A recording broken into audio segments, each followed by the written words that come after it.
عليكم ورحمة الله وبركاته. أسعد الله أوقاتكم لكل خير. اليوم جيت نتقاسم معكم كرتونة رمضان، كيفاش راح نبدأ كرتونتي، لأنه تأخرت في أني نبدأ الكرتونة تاعي. راح نبداها بمواد أساسية، مواد يعني نسحقوها بزاف بزاف، لها الأولوية في أنه نبدأ بها إن شاء الله. راح نبدأ أول حاجة بالزيت، اللي هو ما نستغناوش عليه في الشهر الفضيل وفي ايامنا العاديه. هنا راح نستغل اني نبدا بالزيت، يعني الاشياء اللي تكون نحتاجوها بزاف بزاف، من بينها الزيت الزيتون وزيت العاديه.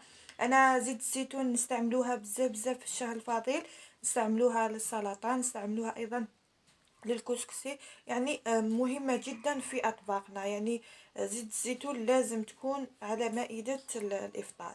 كما راكم تشوفوا، إذا الزيت من أهم الأشياء اللي نحتاجوها. أيضا نحتاجو السميد بكل أنواعه، سميد المتوسط، سميد الخاص بالبسبوسة، سميد الخاص أيضا بالخبز، يعني بالكسرة. وبلا ما ننساو نسحقوا أيضا الطماطم. يعني الاشياء اللي نحتاجوها لازم نبداو بها، يعني هي اللي تكون عندها ايضا مده صلاحيه طويله. بعد ما يعني نكملوا هنايا مواد التنظيف ايضا نحتاجوهم بزاف بزاف في الشهر الفضيل. يعني هنا نبداو بالاشياء اللي لازم تكون عندنا في الشهر الفضيل، وتكون مده يعني الاحتفاظ بها طويله. يعني ما ناكلوهاش، ما تخسرش معانا، كيما الزيوت، كيما السميد. انا السميد كان عندي وكان الزوج تاعي زاد جاب، فهذا اضطريت اني نخبيه في المجمد، يعني حنحطه في المجمد راح يبقى على حاله وتجبدوه عادي. يعني كتتبيره، الناس اللي تخاف في الاشياء الحبوب الجافه والسميد وكل حاجة يعني تتخبى، خبوها في المجمد وراح تجبدوها يعني على حالها. كسكس، بركوكس، كل شيء يعني خاص بالمجمد تقدروا تديروه، وراح يبقى لكم على حاله، تجبدوه كأنه حطيتوه جديد. ايضا بالنسبه لطريقه يعني كيفاش نديروا الكرتونه، كيفاش نبداوها بالعقل. الكرتونه ما نشروهاش ضربه واحده، كرتونه رمضان ولا كرتونه العوله نشرو بالحاجه. يعني كل ما يبقى لنا يعني صرف نشرو حاجه ونحطوها يعني في كرتونه رمضان ولا كرتونه العوله.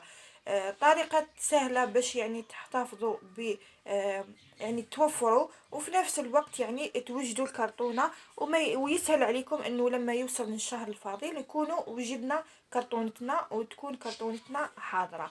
اذا كما راكم تشوفوا، كان هذه هي يعني بداية كرتونة رمضان. انا كرتونة رمضان لاني الامكانيات تاعنا ما هيش امكانيات باش نشري انا كل شيء على مره، نشري بالحاجه. اذا كتب ربي نكملها، واذا ما كتبش هذا هو، يعني نشري واش لازم لي للشهر الفاضل.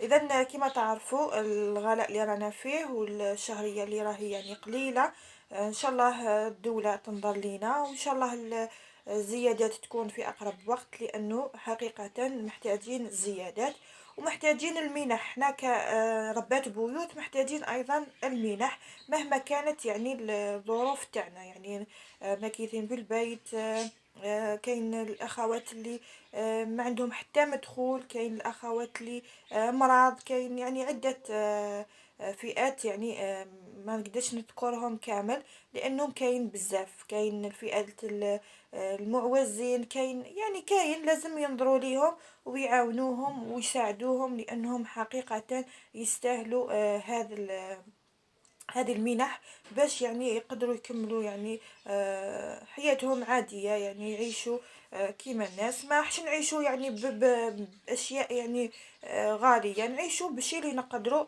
عليه. احنا اهم شيء.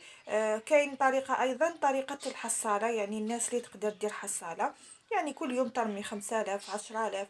الحصالة ايضا راح تساعدكم في انكم تتحصلوا على مبلغ مالي، وتقدروا يعني تقضوا به صوالح رمضان وتعيشوا بهم الشهر الفضيل. اكيد الشهر الفضيل ماهوش للماكله فقط، الشهر الفضيل ايضا لي للصلاة، للذكر، لفعل الخير. ما ننساوش خاوتنا الفقراء، ما ننساوش خاوتنا المعوزين، لازم نوقفوا معاهم. ان شاء الله نكون خفيف عليكم، ونكون الفيديو يعني افادكم ولو القليل. هذا بالنسبه للاخوات اللي سقساوني على كرتونه رمضان. كرتونه رمضان سهله، لكن ما نشروهاش دفعه واحده، نشروها بالعقل. اذا نشكركم بزاف بزاف على وجودكم معي. تحياتي لكم، والسلام عليكم ورحمه الله وبركاته.